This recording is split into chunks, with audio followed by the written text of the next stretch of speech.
It's your boy Rashi, and I'm back with another story. And this one is about my first deployment, right? And so, if you guys were paying attention to my 5-part mini story, it was getting signed at 21. You know, to catch you up on speed, guy from Bennesville, South Carolina, me and my man Steve, we went in on a buddy program to the military, army to fund our music career, get up out of the town, the city, so we can fund our music career to, try to make better for ourselves, right?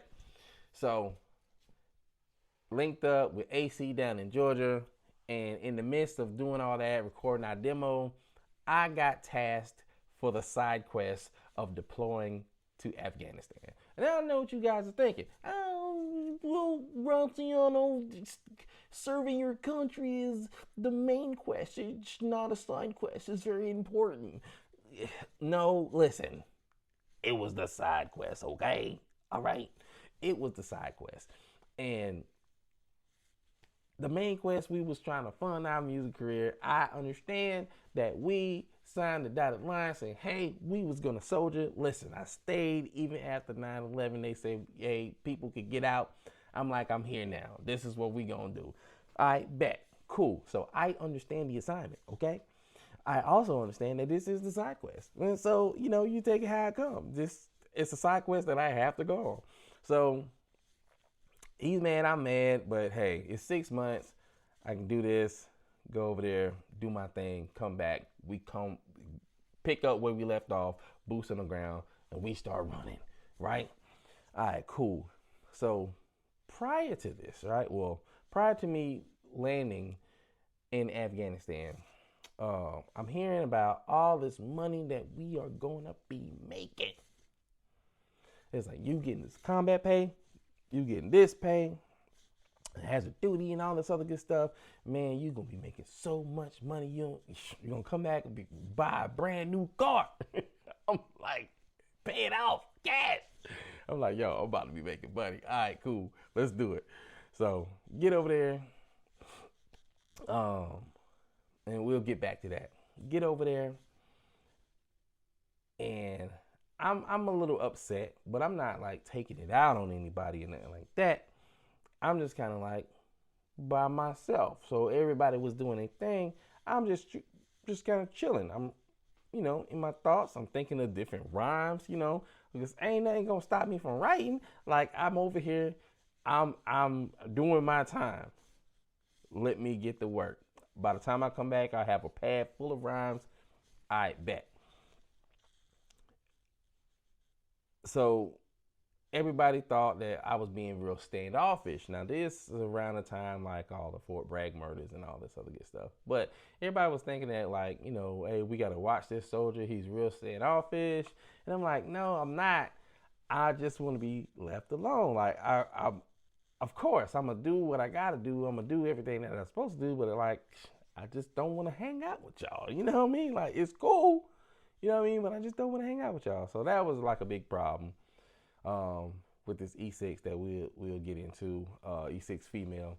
But anyway, so first couple of nights there, we are outside, and then the siren go off. And the siren go off, and everybody's like loading up and they rolling out. The Australians, the Spanish, some other people, I think the British, and it was like two more. It was a bunch of countries over there, like forces fighting the Taliban or what, you know, whatever they claimed themselves at that time. Let's just say Taliban, right? Um, so yeah, I think it was the Taliban. So everybody's rolling out, boom, boom, boom, and we watching like, man, I wonder what's going on. And so off in the distance, you can see miles, like to the base of the mountain on up, like miles. Like I don't even know how many miles it was out, but you can see it where we were. We were in a big crater. Um, it was a firefight. We thought it was training. So this joint going on. boom, boom, boom, boom, boom. One side, all the tracer rounds going back and forth. Flare go up in the air. I don't know where the helicopter came from, but after the flare went up in the air, you saw the helicopter. And we like looking at this joint. It was like me and like 3 other people. We are looking at this thing like this is the best training I've ever seen. Right? So we like, yo, when do we get to do this? And so the next day, the battalion commander, he was like, you know, last night we were attacked and through the combined forces of our allies and the U.S. forces, we were able to suppress them. And we were looking at each other like, yo, that was real. Now, mind you, we were the only ones outside at the time. We didn't even pay that jump no attention while it was happening.